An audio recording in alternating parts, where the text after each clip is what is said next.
Welcome, friends. Welcome back to the kitchen. In your time schedule, a couple of weeks ago, I made puff pastry. Turned out really well. Really happy with the puff pastry. I froze most of it. It's in the freezer for future use. I kept a piece aside because I wanted to make sausage rolls. And so today, we're going to make sausage rolls. Initially, I had thought I would make sausage rolls as part of the old cookbook show on Sunday morning. And so I set to researching through my old cookbooks from England and Scotland, mostly, looking for recipes for sausage rolls. And you know what? I came up almost empty-handed. Pretty much almost empty-handed.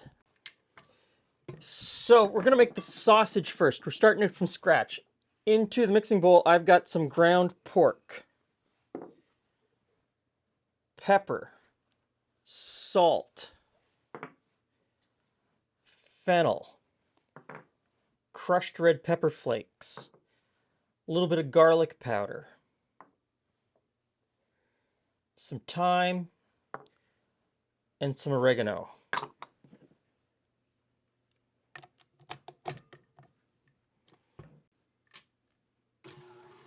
And I'm also going to throw in some breadcrumbs. These could be rusks if you live somewhere that has rusks. I don't. Or I don't live somewhere that has rusks that are easily obtainable. Anyway, so as I went back through these old cookbooks, I realized that the sausage roll recipes were few and far between. And even back into the 1870s, when I did find a sausage roll recipe, the recipe basically read, go to the butcher, get some sausages, take the skins off, and then you make a short crust, like a regular pie crust. It wasn't puff pastry. And then as you sort of get into the 1930s and 1940s, you don't see them very much, which kind of leads me to believe that, I know that a lot of people will say, you didn't need to be taught how to make them. They didn't need to be in a cookbook because everybody makes them. That's not how cookbooks work. I own a lot of cookbooks. That's not how they work.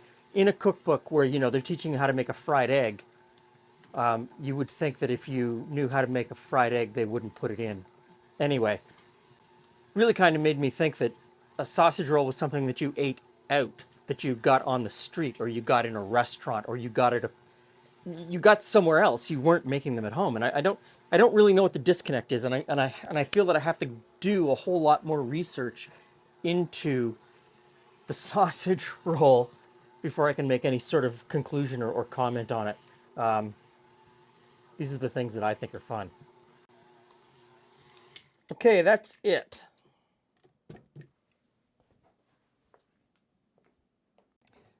Now, I'm going to stick this in the fridge for a couple of hours and let the flavors sort of come together and let the sausage come together. This is something that you could make the sausage part 2-3 days in advance and just leave it in the fridge. The flavors are going to come together better, and it's going to stay just fine. And then you could cook it closer to the gathering or the party or whenever you want to have them. And it's the same with the puff pastry. That's something that you can make. You can make a couple months in advance, keep it in the freezer. So into the fridge, and I'll see you in a little while. Now it's time to roll out the pastry. So our homemade pastry, and we want to get it into kind of a rectangle, or we want to keep it as a rectangle. So very carefully roll this out. I'm already losing my rectangle shape.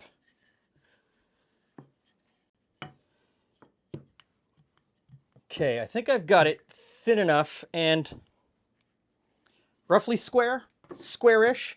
We'll get the sausage meat out of the fridge. And I'm going to make an egg wash. So, egg, water,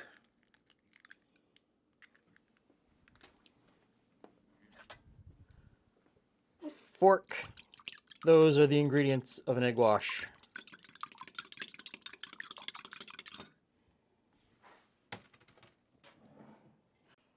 Now, there's numerous schools of thought about this next bit. How to get the sausage meat onto the puff pastry.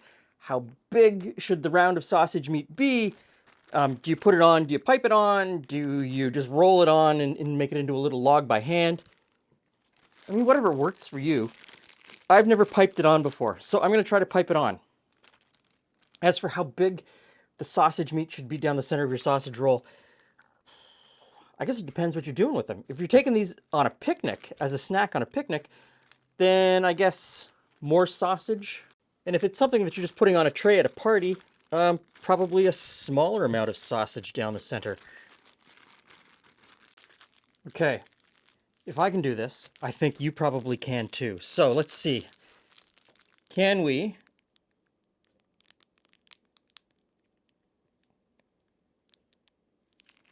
pipe out a sausage roll? Oh, my bag broke. Okay, so I tried to use a milk bag as the piping bag. I reuse milk bags as piping bags for all kinds of things. But apparently for piping out sausage for a sausage roll, the milk bag isn't strong enough. So if you're in Ontario, Quebec, or parts of the Maritimes, might seem like a great idea, but it isn't. So at this point, we just roll it over. And then come in here and give it a bit of egg wash along here.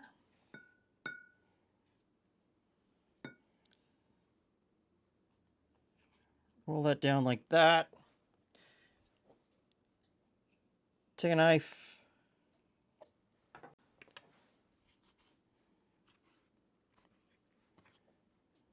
And then crimp that down with a fork.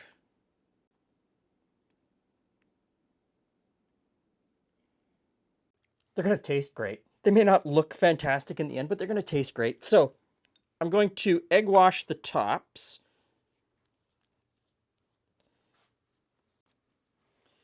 And then, not really scoring them, but running a fork over the top. Sort of scores them,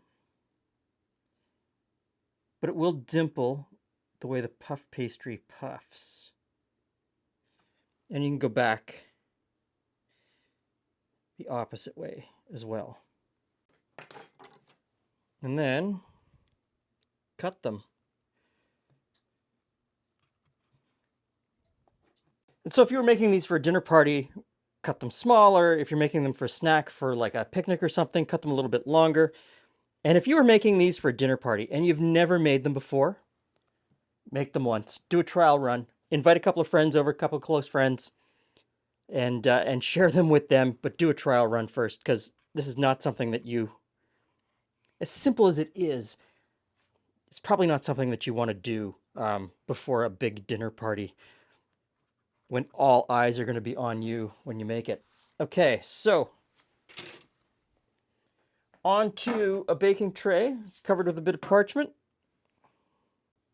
Now I have the oven preheated 375, and we'll get these in and see what happens.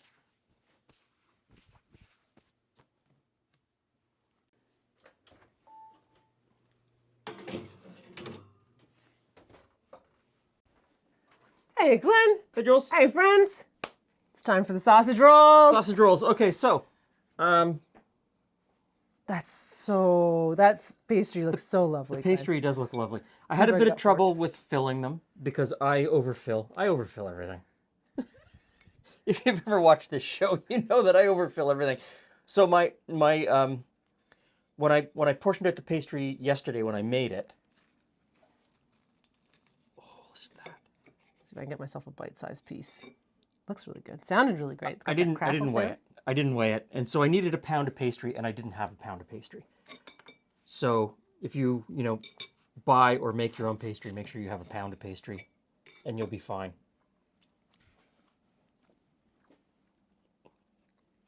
Other than the fact that you can't just put it in your mouth and eat it because it's so big. That's pretty tasty, Glenn. That pastry's amazing. Mm-hmm. That's really good. My sausage isn't so bad either. No. Well, I wasn't sure if it was sausage you had made. Is it ours and like the stuff we made, or did you make it special for this? I just made it for this. Oh, there you go. Nice. Okay. So, homemade pastry, homemade sausage meat. The pastry takes a little while. The sausage meat doesn't take any time at all. But if I've inspired you to make sausage rolls, go to the supermarket, buy a thing of puff pastry and buy some sausages and just put them together and whip it up. And you know what? You're going to love it. That's nice. Yeah. Well done. Thanks for stopping by. See you again soon.